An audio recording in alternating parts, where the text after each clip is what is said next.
Hello students, welcome to my application. तो चलिए students start करेंगे। आज से हमारा जो टॉपिक है रिवीजन के लिए वो है सेक्शन 54। देखो सेक्शन 54 काफ़ी इंपॉर्टेंट सेक्शन रहेगा। आपको इसमें से क्वेश्चन तो डेफिनेटली आने वाला है, मतलब इसको इग्नोर नहीं कर सकते। क्वेश्चन तो आएगा ही आएगा। इसमें से एमसीक्यू थियरी कुछ भी आ सकता है, ठीक है। हो सकता है कि इसमें से सेक्शन की थियरी भी पूछ लें। तो चलिए पढ़ लेते हैं। देखो सेक्शन 54 क्या होता है तो उसको पहले हम समझ लेते हैं। देखो जैसे समझो किसी व्यक्ति ने अपना हाउस जो होता है ना, हाउस मतलब जो घर में वो रहता है, ठीक है। अब जैसे आप लोग भी सब घर में रहते हो तो आपको कभी ना कभी वो घर बेचना पड़ा, या तो आप कोई न्यू घर में शिफ्ट होना चाहते हो तो पुराना घर बेच रहे हो। तो समझो आपने एक हाउस सेल किया, ठीक है। तो आपका जो सेल्स करने का जो सेल कंसीडरेशन आया, समझो आपने वो घर को बेचा कितने में, समझो 50 लाख रुपए में आपने उस घर को बेच दिया, समझो। फिर उस घर को बेचने पे आपने कुछ एक्सपेंसेस वगैरह किए, एक्सपेंसेस फॉर सेल, ठीक है। तो वो सब आपको क्वेश्चन में दिया रहता है, कुछ नया नहीं करना होता है इसमें। क्वेश्चन में दिया रहेगा कि आपको जैसे ये एक्सपेंसेस फॉर सेल्स है, जैसे समझो मैंने यहाँ पर बोल दिया कि चलो 10,000 या 1 लाख का कुछ खर्चा किया, चलो। तो मेरे पास 49 लाख रुपीस नेट कंसिडरेशन आया। बोले ये मानते हो कि नहीं मानते हो? ऐसा समझो कि आपने अपना घर बेच दिया, आप जो घर में रहते हो आप घर आपने बेच दिया, ऐसा समझो। आपके सोच में लाओ कि ये हमने बेचा हमारा घर, और ये घर बेचा 1 लाख का, कुछ ब्रोकरेज वगैरह का कुछ भी खर्चा हुआ, तो आपके हाथ में नेट जो अमाउंट आने वाली है 49 लैक्स आए। अब सवाल ये है कि सर हमने जो घर बेचा वो कभी ना कभी तो खरीदा होगा, या तो आपने नहीं तो आपके पेरेंट्स ने कहीं ना कहीं किसी साल में खरीदा होगा। तो जिस साल आपने पेरेंट्स ने खरीदा था, समझो उस साल का वो साल था 1990। तो चलो हम थोड़ा इजी रखते हैं टॉपिक को, कि आपने वो जो साल ले लिया वो 2001 और 2002 में खरीदा, मतलब आपके पेरेंट्स ने जो घर खरीदा था वो इस साल में खरीदा। और इस साल में वो घर को खरीदा था समझो कुछ 10 लाख रुपए में। 10 लाख रखते नहीं, 1 लाख रखते, बहुत 1 लाख रुपए में खरीदा, ठीक है। उस टाइम पे तो मिल जाता था 1 लाख में घर। और अभी 1 लाख में खरीदा हुआ घर आप आज बेचते हो 49 लैक्स में।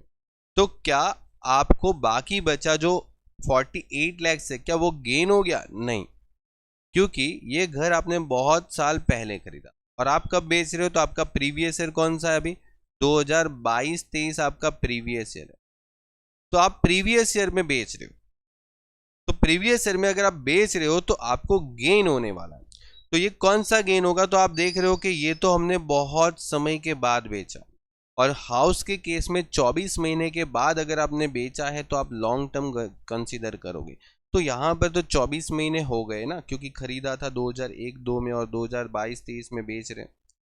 तो अभी यहाँ पर इंडेक्सिंग करना पड़ेगा। क्या करना पड़ेगा? इंडेक्स, इंडेक्स कॉस्ट निकालना। ये जो 1 लाख रुपए है ना वो सिर्फ कॉस्ट है, आपको उसकी इंडेक्स कॉस्ट निकालनी है। और इंडेक्स कॉस्ट कैसे निकालेंगे? तो आज के तारीख, आज के साल में, जैसे ये वाला साल है, उस साल का इंडेक्स नंबर है 371, और जिस साल खरीदा था उस साल का इंडेक्स नंबर था 100। ये आपको क्वेश्चन में दिया रहेगा, ठीक है। तो आप क्या करोगे? जिस साल बेच रहे हो उसको मल्टीप्लाई करो, जैसे उसके बेच रहे हो उसका इंडेक्स नंबर मल्टीप्लाई करो, जिस साल खरीद रहे हो उसका इंडेक्स नंबर डिवाइड कर लो, सिंपल, ठीक है। लॉन्ग टर्म में ये करना है, शॉर्ट टर्म में मत करना। शॉर्ट टर्म में तो आप इंडेक्सिंग नहीं करते। तो 1 लाख इंटू 331 डिवाइड बाई 100, तो आंसर आ जाएगा 3,31,000, और हाँ 3,31,000। तो इसको अभी आप माइनस करोगे ना 49 लैक्स में, तो 3,31,000 मतलब आपको लगभग 5,69,000 रुपीज का लॉन्ग टर्म कैपिटल गेन होने वाला, ठीक है। मतलब समझो अगर आपने अपना घर बेचा, ठीक है, और आपकी इस तरीके से कंडीशन है तो आपको गेन हो जाएगा इतना। अब इसके ऊपर सरकार बोलेगी देखो बेटा अपने को 20% टैक्स चाहिए, तो कितना सारा पैसा तो आपका टैक्स में चला जाएगा। तो सरकार यहाँ पर आपको एक एग्जेम्पशन की सेक्शन प्रोवाइड करती है जिससे आप टैक्स बचा सकते हो। तो चलिए देखते हैं क्या है, तो देखो capital gain on sales of residential house, मतलब आपने क्या बेचा, घर बेचा। आपने उस घर को बेच के आप क्या परचेस करना चाहते हो, दूसरा घर। ठीक है, एक घर बेचो, दूसरा घर खरीद लिया। तो ये सेक्शन सिर्फ उसी में हेल्प करेगी कि आपने घर बेचा, घर खरीद। और ये हेल्प किसको मिलती है, सिर्फ इंडिविजुअल और एचयूएफ को। और फिर आपने क्या बेचा होना चाहिए, ट्रांसफर ऑफ रेसिडेंशियल हाउस, जिसमें building, land and apartment date to सब आ गया, मतलब दोनों आ जाते हैं। फिर ये लॉन्ग टर्म कैपिटल एसेट होना चाहिए, मतलब लॉन्ग टर्म में बेचा होना चाहिए। जैसे लैंड और बिल्डिंग है तो आपने 24 महीने के बाद बेचा होना चाहिए, तभी जाके इस सेक्शन के बेनिफिट को यूज कर सकते। चलिए, ये तो था जो एसेट बेचा उसकी कहानी। अब जो एसेट खरीद रहे हो उसको कितने टाइम में खरीदना है और कितने घर खरीदना है। देखो, वन हाउस ही आप परचेस कर सकते हो, वो भी इंडिया में खरीदना है। जो नया घर खरीद रहे हो इंडिया में, और जो पुराना घर बेच रहे हो उससे 1 साल पहले और 2 साल के बाद की डेट तक आप खरीद सकते हो। और यहाँ पर बोला है अगर कंस्ट्रक्शन करना चाहते हो तो कंस्ट्रक्शन के लिए आपको 3 साल का समय मिलेगा। ठीक है, मतलब देखो अपने टॉपिक पे आ जाते हैं कि जैसे आपको यहाँ पर गेन हुआ कितना, इतना। अगर आप नया घर खरीद लेते हो तुरंत के तुरंत, ठीक है, या तो फिर समझो आपको टाइम मिलता है, ठीक है, तो उस टाइम कौन सा मिलता है, जैसे आपको 1 साल पहले, और अगर आज आपने ये घर बेचा तो उसके 2 साल के बाद, इतना टाइम आपको मिलता है। तो उतने टाइम में आप अपना क्या खरीद लो, नया घर। ठीक है, जैसे मैं अगर आपको बोलूँ, यहाँ पर देखो, ये ध्यान रखो, 1 साल पहले और 2 साल के बाद, इतने में आप अपना नया घर खरीद, इतने में आप अपना नया घर खरीद लो, इतने टाइम में। जैसे आपने आज घर बेचा तो आज घर बेचा तो उसके पहले अगर 1 साल पहले पहले, मतलब समझो मैं पूरा डेट वाइज समझाता हूँ। जैसे समझो एक तारीख ले लेते, जैसे 31/12/2022 में आपने ये घर बेचा, तो इससे पहले वाला 1 साल 31/12/2021। ठीक है, मतलब आपने इस समय में घर खरीद लिया, न्यू घर खरीद लो पहले, और फिर इस तारीख को आपने वो जो पुराना घर है वो बेच दिया, मतलब ओल्ड हाउस आपने बेच दिया इस तारीख को। कौन सी तारीख को, 31/12। तो आप इस नए घर को खरीद सकते हो ये वाले समय में, और जो नया घर खरीदने का और एक समय मिलता है इसके बाद वाले में, वो भी आपको मिलता है। ठीक है, इसके बाद भी आपको समय मिलता है। जैसे आपने आज इधर बेचा है तो आपको 31/12/2024 2 साल का टाइम मिलता है। 2 साल, मतलब इस टाइम में आप घर खरीद सकते हो या तो इस टाइम में आप घर खरीद सकते हो नया वाला।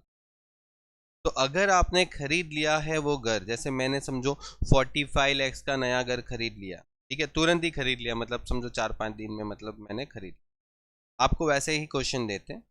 तो यहाँ पर आपने खरीद लिया 45 लाख का घर, तो आपको सेक्शन 54 का क्या मिल जाएगा, एग्जेम्पशन। और फिर 69,000 जो बचता है, ठीक है, आपका जो भी बचा उसके ऊपर आपको फिर टैक्स भरना पड़ेगा। ये आपका taxable long term capital gain हो। लेकिन समझो अगर आपने ज़्यादा अमाउंट का खरीद लिया, मतलब आपने समझो 50 लाख का ही घर खरीद लिया पूरा, ठीक है, या तो आपने समझो कोई भी ज़्यादा अमाउंट, इससे ज़्यादा अमाउंट कोई भी पकड़ लो, तो फिर आपको ये जितना भी कैपिटल गेन है वो पूरा एग्जेम्प्ट मिल जाएगा। जैसे आपने 50 लाख का घर खरीदा तो ऐसा मत सोचना कि सर 50 लाख लेस करेंगे और नीचे फिर माइनस में जाएगा, ऐसा नहीं है, ऐसा नहीं है। देखो, आप एग्जेम्पशन क्लेम करने के बाद कभी भी माइनस में अमाउंट नहीं लिखे, मतलब एग्जेम्पशन जो है ना, ये सेक्शन 54 का जो एग्जेम्पशन है वो आप अपनी कैपिटल गेन से कभी ज़्यादा माइनस नहीं कर सकते, कभी भी नहीं। तो ये नील आ जाएगा कब, जब आपने इससे ज़्यादा वैल्यू का घर खरीदा। समझे बात को, मेरी बात समझ में आनी चाहिए। तो यहाँ पर ये आपको लिखा हुआ है सब चीज़ यहाँ पर, ठीक है। तो ये बहुत टेक्निकल है, अगर आप इसको सिर्फ रट्टा मार के पढ़ोगे तो कुछ नहीं समझ में आता। इसको समझना है और इसको प्रैक्टिकल लाइफ में आप जब जाओगे या अपना कभी घर बेचोगे तो इसको यूज़ भी करोगे आप, नहीं तो आप अपने सीए के पास जाओगे, वो आपको ऐसे करके ठीक है, अगर आप समझते हो तो आप अपने खुद का काम खुद कर सकते हो, तो बेटर है कि अच्छे से समझो, प्रैक्टिकली समझो। चलिए अभी बात करते हैं कि अगर आप ये नए घर में पैसे इन्वेस्ट करते हो, ठीक है, तो देखो मैंने बताया था लॉन्ग टर्म कैपिटल गेन और investment in new house which ever is less, दोनों में से जो अमाउंट लेस है वो आपको मिलेगा। जैसे समझो हमारा अभी एक एग्जांपल हुआ, उसमें कितना अपना गेन आया, ये अपना आया 45,69,000। चलिए तो देखते हैं, जैसे अपना गेन आया 45,60,000, ठीक है, और समझो मैंने 45 लाख रुपए ही इन्वेस्टमेंट किया, तो दोनों में से लेस अमाउंट कौन है, 45 लाख, तो मुझे एग्जाम्शन कितने का मिलेगा, 45 लाख का ही मिलेगा। ठीक है, exemption should be available up to the cost of new house, okay, जितना नया घर का हाउस, अब नए घर की जो वैल्यू है उतना। लेकिन समझो अगर मैंने ज़्यादा का प्रॉपर्टी खरीद लिया, मैंने 45 लाख की जगह पर समझो 50 लाख का प्रॉपर्टी खरीद, नया घर 50 लाख, तो फिर मेरे को 45 लाख मतलब 45,69,000 जो है बस उतना ही एग्जाम्शन मिला। ठीक है, जो अभी हमने सीख लिया। फिर उसके बाद ये बहुत ही इंपॉर्टेंट टॉपिक है जो न्यू ऐड हुआ था, ठीक है, कि आप एक ही घर खरीद सकते हो। ठीक है, आप एक ही घर खरीद सकते हो, लेकिन देखो मैंने इसको शायद नीचे समझाया भी था, यहाँ पर आ जाता, देखो आप एक ही घर खरीद सकते हो, ठीक है, क्योंकि क्वेश्चन में लिखा है ओनली वन हाउस, ओके, मतलब आप सेक्शन पढ़ोगे तो उसमें लिखा है ओनली वन हाउस, लेकिन दो घर खरीदने का मौका मिल गया है। ठीक है, अभी आप देखो 2020 से ये रूल्स चेंज हुआ, 20-21 ये रूल्स जो है चेंजेस हुआ। ठीक है, तो ये रूल्स क्या कहता है, तो ये रूल्स भी मैं आपको समझा देता हूँ कि आप टू हाउस बाई कर सकते हो, कोई प्रॉब्लम नहीं, लेकिन वो टू हाउस दोनों घर आपने खरीदा, उस दोनों घर का आपको एग्जाम्पशन मिलेगा, तो बिल्कुल मिलेगा, लेकिन कब मिलेगा, जब आपका long term capital gain 2 crore से क्या होना चाहिए, कम होना चाहिए। मतलब आपका जो गेन हुआ ना वो 2 करोड़ से कम होगा, तो आप दो घर खरीद के दोनों घर का एग्जाम्पशन ले सकते हो। जैसे मैं आपको एक एग्जांपल देता हूँ, ठीक है, वैसे मैंने सारे एग्जांपल आपको दिए थे। जैसे समझो आपका गेन हुआ 1,50,00,000, ठीक है, लॉन्ग टर्म कैपिटल, ठीक है, ये सब चीज़ हमने समझ लिया है, लेकिन फिर भी एक बार रिविजन। ठीक है, और मैंने आपको दो घर बोल दिया कि मैंने दो घर खरीद लिया, एक घर मैंने 60 लाख रुपीज़ का खरीदा था, और ये 60 लाख का खरीदा, और दूसरा अगर समझो मैंने 50 लाख का खरीदा, तो ये दोनों घर का टोटल करके मैं यहाँ पर एग्जाम्पशन क्लेम कर सकता हूँ, कितना आ जाएगा, ये 1 लाख, 1,10,00,000, और फिर जो बचा हुआ अमाउंट है वो 40 लाख बचेगा, और ये 40 लाख फिर टैक्स भरूंगा उसके। समझे बात को, ज़्यादा का भी खरीद सकते थे, ऐसा नहीं है, जैसे समझो मैं यहाँ पर 70 लाख का घर खरीद, तो मेरे को यहाँ पर एग्जाम्पशन कितना मिल जाता, बताओ जरा। ठीक है, 1,30,00,000, तो मेरे को यहाँ पर गेन कितना फिर टैक्सेबल होता। समझे बात को, तो ये डिपेंड करता है कि आप दो घर खरीद रहे हो, लेकिन कब खरीद सकते हो, सब आपका गेन जो है ना वो 2 करोड़ से कम होना चाहिए। ठीक है, अगर ये गेन 2 करोड़ से ज़्यादा है तो आप दो घर नहीं खरीद सकते। देखो यहाँ पर लिखा भी है, अगर 2 करोड़ से ज़्यादा का अगर आपको गेन हुआ है तो ओनली वन रेसिडेंशियल हाउस ही बाय कर सकते हो इन इंडिया। यहाँ पर you can buy and claim exemption for the two house. लेकिन ध्यान रखना कि ये वाला जो टॉपिक है दो घर खरीदने का, जो आपके पास जो मतलब जो पॉइंट है, वो आप अपने लाइफ में एक ही बार यूज़ कर सकते हो। मतलब अगर मैंने अपनी लाइफ में एक बार दो घर खरीद के उसका एग्जेम्पशन ले लिया, तो फिर अभी इन फ्यूचर अगर मैं वापस कोई घर बेचता हूँ और उसके ऊपर गेन होता है, फिर वापस दो घर खरीदता हूँ और एग्जाम्पशन लेता हूँ, तो वो एग्जाम्पशन नहीं ले सकता। दो घर तो खरीद सकते, कोई प्रॉब्लम नहीं, एग्जाम्पशन नहीं ले सकते। ठीक है, क्योंकि आपने एक बार इस ऑप्शन को यूटिलाइज कर लिया है।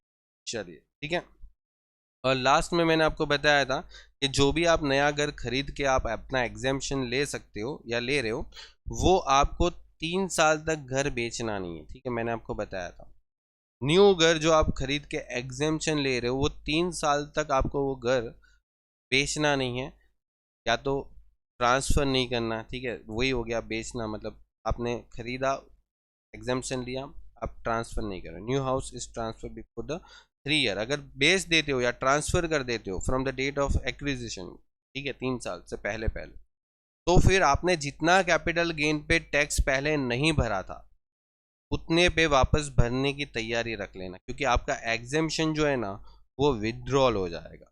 ठीक है, एग्जेम्पशन क्या हो जाएगा, विथड्रॉल हो जाएगा। ठीक है, मतलब समझो मैंने यहाँ पर 45 लाख रुपए का एक घर खरीदा था और एग्जेम्पशन ले लिया था। ठीक है, और एग्जेम्पशन ले लिया था और 69,000 पे टैक्स भर दिया। फिर ये 45 लाख का जो घर है ना वो आपने 3 साल से पहले अगर इसको बेच दिया, ठीक है, समझो ये 45 लाख का घर है और 45 लाख का घर है वो मैंने समझो वापस 50 लाख में बेच दिया 3 साल से पहले पहले। ठीक है, ये मैंने बेच दिया 3 साल से पहले। परचेस कितने में किया था, 45 लाख, 45 लाख में परचेस, और 45 लाख में परचेस किया तो समझो दूसरे साल ही बेच दिया, मतलब खरीदा और उसके पहले ही साल में बेच दिया, मतलब 1 साल भी नहीं हुआ और बेच दिया 50 लाख में फिर से। तो मैंने 45 लाख में खरीदा था, 50 लाख में बेच रहा, और ये तो शॉर्ट टर्म हो गया क्योंकि 1 साल के अंदर बेच रहे हैं, तो फिर ये मेरा टैक्सेबल हो जाना चाहिए ना।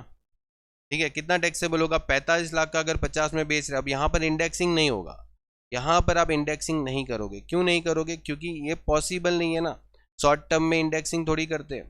तो यहाँ पर क्या है, ये लोग बोल रहे हैं कि जो आप 45 लाख आप जो बेच रहे हो ना उसको रिड्यूस कर दोगे। इस जो आपने एग्जेम्पशन अर्लियर लिया था, पहले एग्जेम्पशन लिया था आपने, पहले जो एग्जेम्पशन लिया था उसमें से ये कम कर दोगे। ठीक है, पहले आपने जो एग्जेम्पशन लिया था कितना लिया था, बोले सर 45 लाख। आपने गलती क्या कर दिया, 3 साल से पहले आपने बेच दिया, तो फिर आपकी गलती के कारण ये 45 लाख जो आपने खरीदा था उसमें से जो आपने एग्जेम्पशन लिया था वो 45 लाख वो माइनस हो जाएगा, और फिर आपका कॉस्ट जो है वो नील हो जाएगा, ये आपका कॉस्ट हो जाएगा। और फिर 50 में से नील माइनस करेंगे तो 50 लाख, और ये 50 लाख आपका शॉर्ट टर्म कैपिटल गेन बन जाता है, और फिर यहाँ पर आप फंस जाओगे क्योंकि 50 लाख पे अभी टैक्स बचाने का आपको कोई मौका नहीं मिलेगा। ठीक है, तो ये आप नहीं करोगे। तो यहाँ पर स्ट्रिक्टली ये पॉइंट लिखा है कि अगर आपने कोई भी घर खरीद के एग्जेम्पशन लिया है तो उस घर को वापस 3 साल तक अपने पास रखो, फिर बेचना हो बेच सकते हो। ठीक है, चलिए, तो ये सेक्शन मैंने बहुत अच्छे से एक्सप्लेन कर दी। अगर किसी ने पहले ये पढ़ा है समझा है तो उसको बहुत अच्छे से समझ में आ ही जाएगा। ठीक है, तो देखो मैटर ये करता है कि आपने पहले कैसे पढ़ा है। ठीक है, अगर आप नया नया पढ़ रहे हो तो डजेंट मैटर, कोई फ़र्क नहीं पड़ेगा आपको, क्योंकि एक सीधी चीज़ है कि रिवीजन लेक्चर तभी देखा जाता है जब आपका पहले से कुछ प्रिपरेशन। ओके, चलिए, गुड बाय और टेक केयर, मिलते हैं नेक्स्ट लेक्चर।